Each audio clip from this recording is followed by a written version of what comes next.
Diamond Executive Director, Mentor Steph Garate!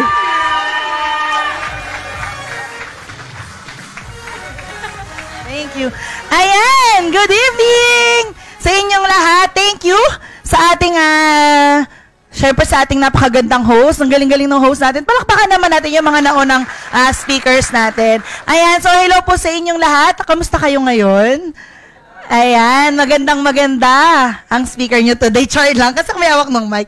Ayan, so hello po sa inyong lahat. I'm Stephanie Garate and ikikwento ko sa inyo yung aking Sante journey. Alam nyo po ba na minsan sa buhay ko na umupo rin ako dyan kung nasan kayo nakaupo ngayon. Lahat yung inupuan ko. Nagkasasan kayo umupo, diba? So, alam nyo po, dumating sa time na nakinig din ako dyan, umupo rin ako dyan, tinignan ko rin yung speaker, tapos nakaganon din yung kamay ko. Nakaganon. Ano kaya sinasabi nun? Totoo kaya yun? Dumating din po ako sa time na yun. And, true enough, inaral ko yung negosyo and eto na, meron akong ikikwento sa inyo. Kasi kung hindi mo sinimulan ang negosyong to, wala kang success story na ikikwento. Tama po ba? And I'm so happy to share with you yung journey ko sa Sante. And looking forward na kayo naman ang susunod na tatayo dito para maka-inspire at makakwento ng inyong Sante journey. Ayan. So, simulan na natin. So, ako po, nung nag-start po ako sa ganitong industry, nagsimula muna ako sa traditional business. Sino po dito yung nakapag-try na ng mga traditional business? Yung iba't ibang business na kung ano-ano na pinapasok. At the age of 14, 15, nagne-negosyo na po ako. Kung sa mga magulang natin ang sabi, anak, mag-aral kang mabuti para pagtanda mo, magkakaroon ka ng magandang trabaho. Tama po ba? Pero ako, at my young age, hindi po trabaho ang isip ko. Ang isip ko, maghanap ng negosyo. Lahat po kaya kong ibenta, kahit po yung nanay ko, binibenta ko na. Ayan, biro lang. Diba? Alam niya po ba, dahil sa kung ano-aning negosyo yung pinasok ko, baka marami kasi dito ngayon, na maraming negosyo ang iniisip sa mind nila. Diba? Nag-try po ako mag-online shop, mag-online store, nagbenta ng kung ano-ano. And alam niyo po ba, na dumating sa point na nag-invest na rin ako sa, ang tawag dito, yung parang forex, diba? Tama, ganun. Naging investor na rin. Sa edad po na 14, 15, may million po ba ako? Wala po. So, paano ko kikita ng malaki? Kaya ang ginawa ko po, ayan, nag-buy and sell po ako, humanap po ako ng mga, kung ano-anong, actually wala na ako mahanap na picture kasi that time, hindi pa naman uso yung mga magagandang cellphone, di ba? So ayan, nakita ko lang sa old Facebook ko na nagbebenta pala ako ng kung ano-ano. Imagine mo, nagbebenta ako ng mga lupa, di ba? Hindi ko naman po lupa yan. Basta pag may nagsabi lang sa akin, baka may hanapan mo ng buyer, ganun po yung ginawa ko. So in short, ako po ay raketera. Marami po ba kayong kakilalang ganun? Kasi, diba, yun, no, diba? Maraming raketera na naghahanap ng pagkakakitaan nila. And bakit sa panahon na nangyari ito sa akin, dumating po yung time, nag-fail po ako. Why? Siguro kasi bata pa ako, konti lang yung resources ko. Sa mga nag-racket dito, mahirap po ba? Yes. Actually, lahat naman, wala namang madali diba? Lahat naman mahirap. Sobrang hirap. At my young age na umiikot ako, nagbebenta ng kung ano-ano. And the reason why na-open sa mind ko at my young age yung pagkakaroon ng negosyo, it's because at the age of 14 po, first networking company ko po is FLP, kung kilala nyo po. So, at the age of 14, ang nanay nyo po, networker na. Diba? That time po, pumasok sa isip ko, yung sinasabi ng mga trainer na hanggat sa pagnenegosyo kaya yaman, sabi nila. So, dahil po doon tumatakbo sa isip ko na magnenegosyo, hindi po ako naghanap ng trabaho. At sabi nga rin nila, once you become a networker, you will always be a networker. So, dumating po yung time, after ko mag-fail doon sa aking iba't ibang businesses, eto na, kung ano-anong networking company naman po ang pinasukan ko. Meron din po ba dito na kung ano-anong kumpanya yung pinasukan nila? Yung kung ano-anong katulad ng ganitong crowd, yung inuupuan nila, tapos sumisigaw, grabe, payaman! May naka-experience po ba kayong ganun?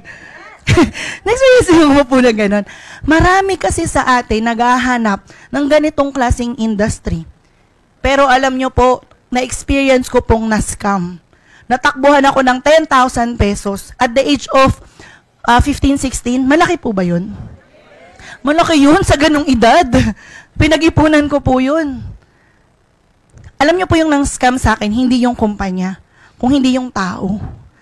Pero, nag-mindset ako na, ayoko ng networking. Scam yan. Tama po, may mga ganun po ba kayong na-encounter? But the truth is, hindi naman kumpanya may kasalanan eh. Hindi naman yung industry ang may kasalanan. Ang may kasalanan, yung taong pinagkatiwalaan mo. Tama po? So ngayon, yung nagdala sa inyo dito, tingnan nyo nga. Tingnan nyo. Mapagkakatiwalaan po ba? Ayan. Ayan, palakpakan nyo naman yung nag-invite sa'yo dito, diba? Kasi alam niya na you will become his business partner. Oo. Sure ba? Mapagkakatiwalaan ba? Parang duda sila eh, no? And ayun nga po, true enough, nag-join po ako sa iba't ibang networking industry. And, good news, ako po ay na broken-hearted. Sa business. Sa business. Bakit? Kasi pag pumasok ka sa networking, alam nyo po, yung company po is a relationship business. Tama po ba? Parang pamilya mo na sila. Pero, sa dami ng kumpanya, nag-fail ka. Tapos, actually, hindi ko kasi masabing fail dahil nga because of this, dito ako naging strong. So, I cannot say na nag-fail, pero ang sasabihin ko lang, na broken-hearted ako sa mga tao na nakasama mo, sa mga taong pinagkatiwalaan mo. And, ito nga, nangyari yung ganito sa akin. So, parang ayoko na ng ganitong industry. So, ano pong ginawa ng babaeng to? Pumasok po sa employment. Actually po, nag-apply ako sa iba't ibang kumpanya, call center agent, kung ano-ano po. Hindi po ako tumutuloy. Kasi nga, yung mindset ko na, kasi gusto ko yumaman eh. Ang mindset ko is, negosyo. Pero, dumarating sa point na naubos po ba yung pera natin? Naubos po ba yung savings natin? So, paano na? Sa employment nakakapit, sabi sa Japan daw eh. Pero ako sa employment ako kumapit. Alam niyo po ba, bilang isang nanay, hindi po madali ang maging isang empleyado. May nanay po ba dito? Nanay yan. Gusto niyo po ba tayo yung nag-aalaga sa mga anak natin? Yes. Pero I respect yung mga parents na nag-work. Bakit? Hindi nila gusto yun. Pero kailangan. Kasi kailangan mo pa rin maging provider. Kailangan mo pa rin para matulungan yung pamilya mo. Tama po ba? At ayun yung reason bakit po ako pumasok dito. Pero as a testa instructor po kasi, on-call siya. So, that time po kasi nagbe-breastfeeding pa po ko niyan. Imagine nyo po, nakikipagsiksikan ka sa MRT. Ang tutor class ko kasi is sa may City Hall ng Quezon City. And from Valenzuela po ako. So, nag-MRT, nagbabas lahat. So, alam nyo po yung hirap. Sabi ko, ang hirap pala talagang pasukin ito. So, ano bang madali? Kasi nagnegosyo ka, nag-fail ka, nag-networking ka, nag-fail ka, nagnegosyo ka, nagtrabaho ka, mahirap pa rin. Mukhang hindi yata dapat yung mahirap o madali ang hinahanap ko. Dapat yung sigurado kang mag-e-enjoy ka at yung sigurado kang hindi mo iisipin na trabaho to. Kasi pag inisip mo na trabaho yan, pag inisip mo na negosyo yan, mapagod ka lang, ayaw mo na. Pero pag masaya ka sa ginagawa mo, kahit anong hirap, mahirapan ka ba? Hindi mo siya mararamdaman. Ayan, di ba? So, yun po yung nangyari sa akin. No? So, as employment, inisip ko naman, paano naman yung mga anak ko? Hindi ko na sila maalagaan, hindi ko sila mabantayan, kasi nga kahit on-call ako, nagtatrabaho pa rin ako, bumabiyahe po ako. And, I'm so happy and blessed na I started my Sante journey dito sa business na to because of my mentor. Ayan, ito po si Mentor Chris Sabili, kung kilala niyo po siya, nasa Indonesia siya ngayon.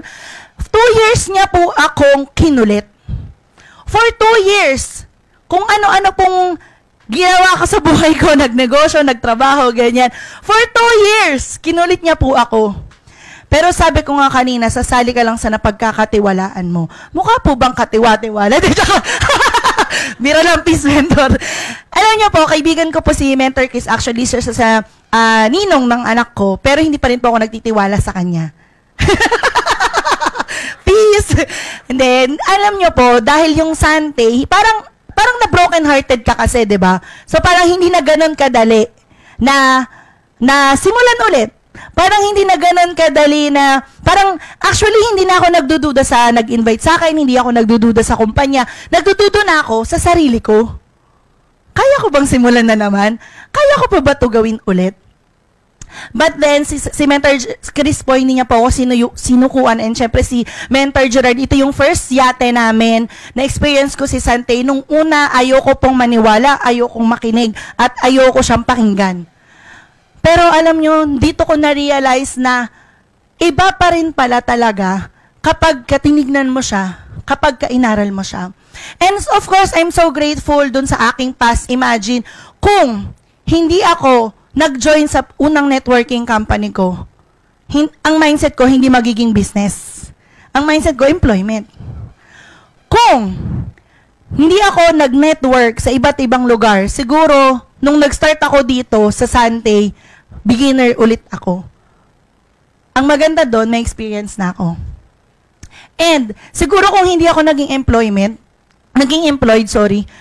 hindi ko marirealize how important yung ganitong klaseng negosyo na you can earn while you are at home.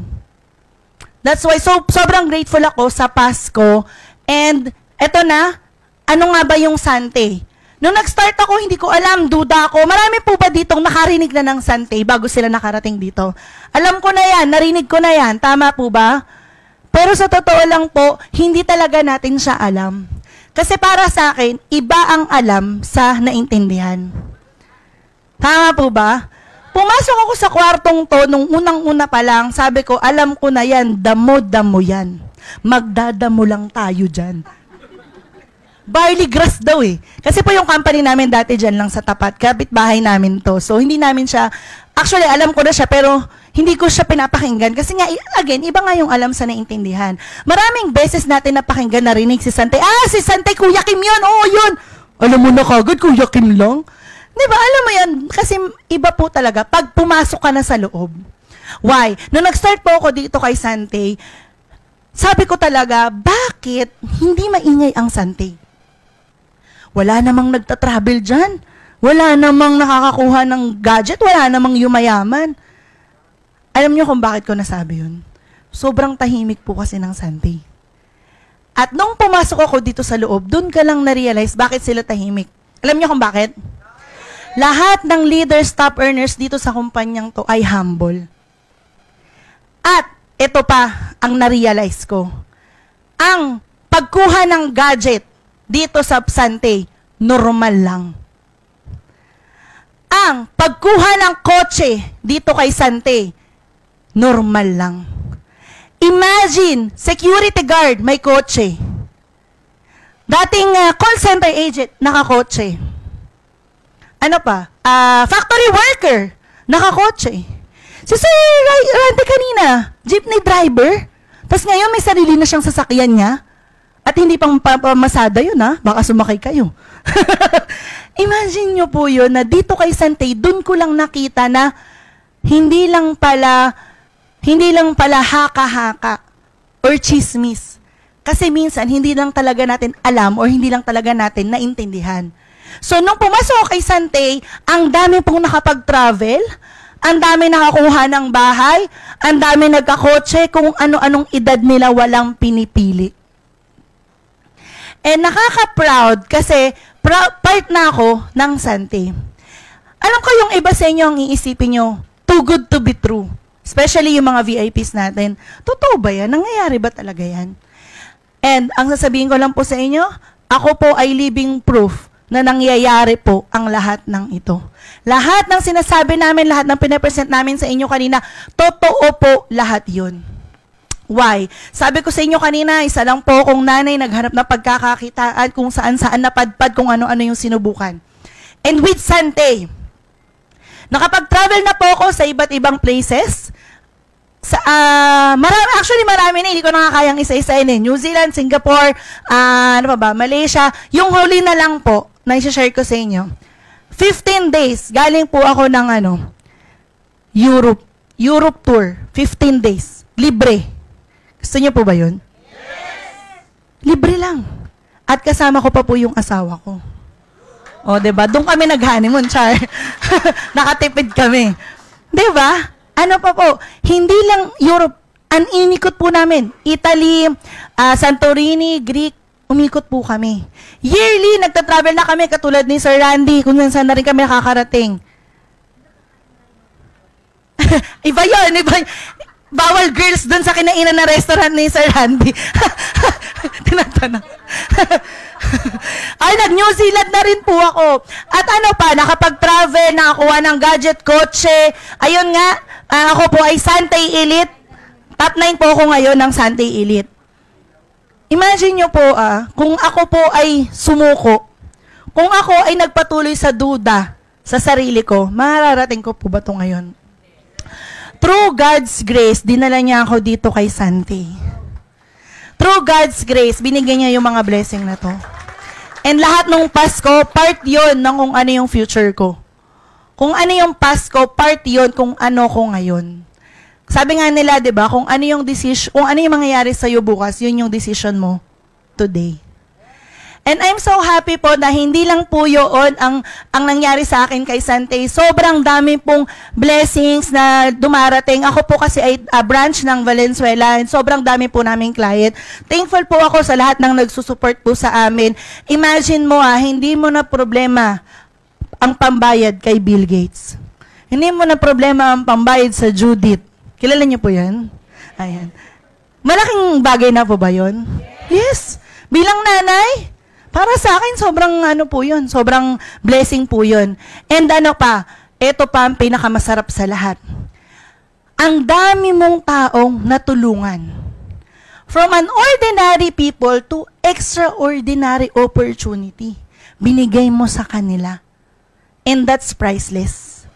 Para sa akin, ito yung best achievement na meron ako. And lastly, having a business with your family. Ito kami dati, sa bahay lang. Ito na po kami ngayon. May branch na. And ito po yung aming family business na. So kasama ko yung husband ko, ginagawa na namin ito. Ito na po yung aming source of income. And nakakatuwa kasi you can earn while you're at home.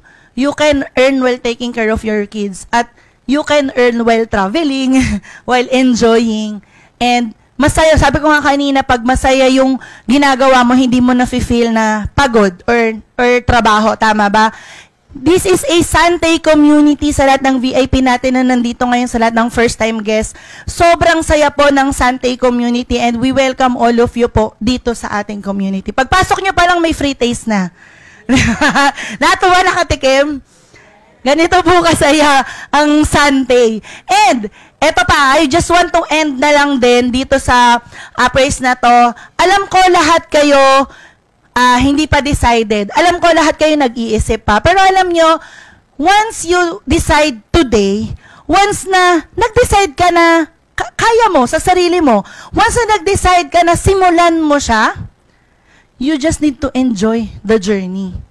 At kailangan mo lang pagkatiwalaan yung proseso, kung paano mo siya gagawin at kung paano siya mangyayari.